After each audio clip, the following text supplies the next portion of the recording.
Imagine holding a tiny cube of sugar in your hand. It looks small, ordinary, harmless. But what if I told you that this tiny sugar cube contains as many atoms as there are stars in the entire universe? Sounds impossible, right? Let's dive into the shocking science behind it.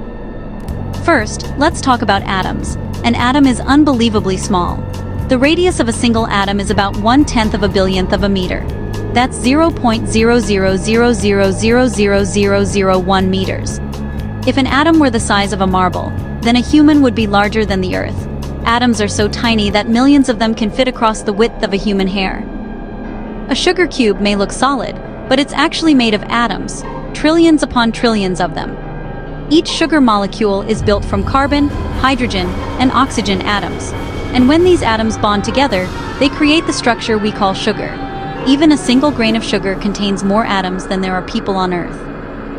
Now let's zoom out, far beyond Earth. Scientists estimate that there are hundreds of billions of galaxies in the observable universe. Each galaxy contains hundreds of billions of stars. When you multiply it all together, the total number of stars is roughly 10 to the 22nd to 10 to the 24th. Here's the mind-blowing part. A single cube of sugar contains roughly 10 to the 22nd atoms. That means one sugar cube holds as many atoms as there are stars in the universe. Something so small, containing numbers as vast as the cosmos itself. The universe isn't just massive out there. It's also incredibly complex within the smallest things. From atoms smaller than imagination, to stars lighting up endless galaxies, reality is far more unbelievable than science fiction. And this is the hidden power of science. Subscribe and follow for more dark science update.